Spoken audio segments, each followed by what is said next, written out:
कृष्ण हरे कृष्ण। शुद्ध भक्ति के लक्षण आप लोग सुनेंगे आज की मीटिंग में। सील भगवान श्री कपिल देव ने श्रीमद् भागवतम में तीसरे स्कंद के 29वें अध्याय के 12 और 13 श्लोक में स्पष्ट कहा है। अपनी माता को बताते हैं कपिल देव, उन्हें उपदेश देते हुए कहते हैं कि शुद्ध भक्ति के निम्नलिखित लक्षण हैं।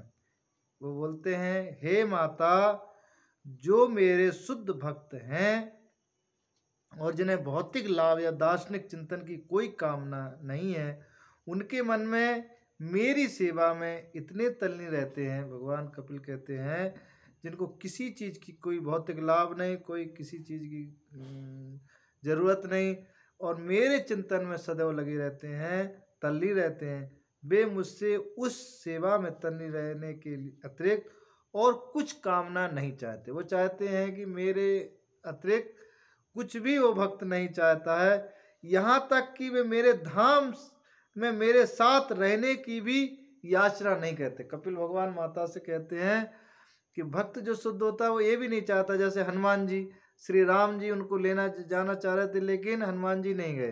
वो कहते नहीं प्रभु, हम यहीं रह के आपकी कथा का गुणगान करेंगे। तो जो शुद्ध भक्त होगा वो भगवान के धाम नहीं जाना चाहता है, भगवान की सेवा करना चाहता है हर तरह से।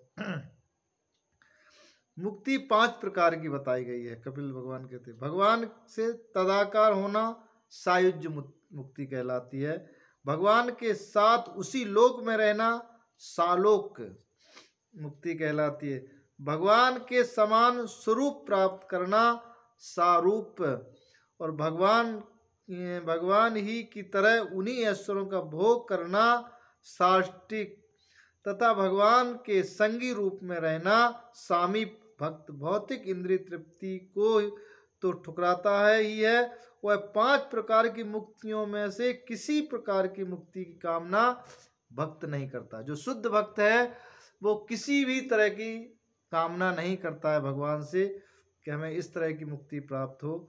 वह भगवान की प्रेममयी सेवा करके ही संतुष्ट रहता, सदैव भगवान की प्रेममयी सेवा करना चाहता है, भक्त की सेवा करना चाहता है, बस उसी में मग्न रहना चाहे। वो शुद्ध भक्ति का वास्तव में यही लक्षण है।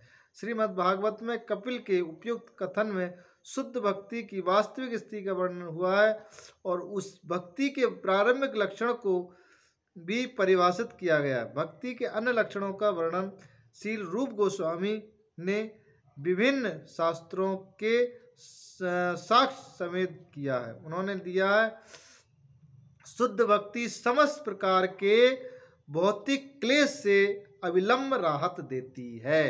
इसको बोलते हैं क्लेशघ्नी भक्ति, तुरंत ही आराम। जो शुद्ध भक्ति होती है, जितने भी भौतिक क्लेश हैं उससे तुरंत राहत देती है।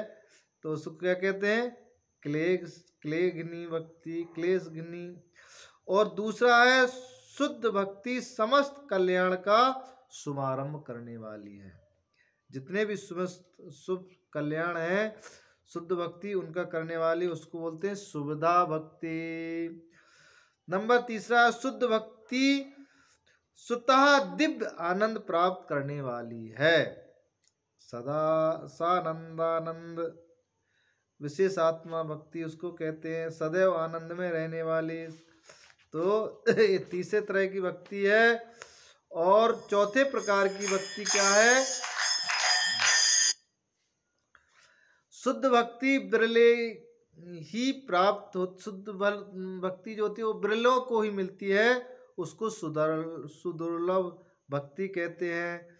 5वीं भक्ति, शुद्ध भक्ति को प्राप्त लोग मुक्ति के विचार मात्र को तुच्छ समझते हैं, उसको कहते हैं मोक्ष लघुता।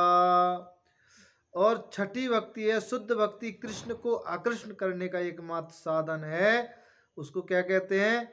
कृष्ण कार्षणी भक्ति कहते हैं।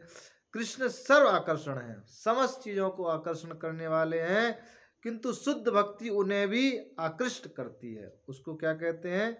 श्री कृष्ण कार्षणी।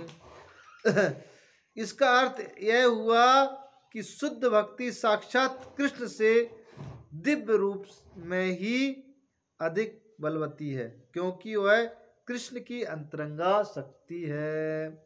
तो इस तरह से शुद्ध भक्ति के लक्षण आप लोगों ने अभी सुने। 6 तरह के, अभी और भी उनके लक्षण और अलग अलग मीटिंग में अलग अलग तरह का आपको शुद्ध भक्ति का वर्णन बताएंगे। हरे कृष्ण हरे कृष्ण।